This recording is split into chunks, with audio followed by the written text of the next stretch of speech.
Hello YouTube, it's BobaFett913 reviewing the Halo Flood Pod. The figures are a purple elite flood and two small floods. The set comes with a flood drop pod, and it opens and closes. Only one figure can be displayed in the drop pod itself.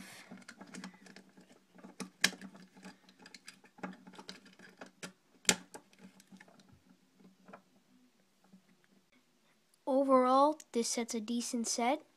It's $10.99 at a Target, Toys R Us, or Walmart store.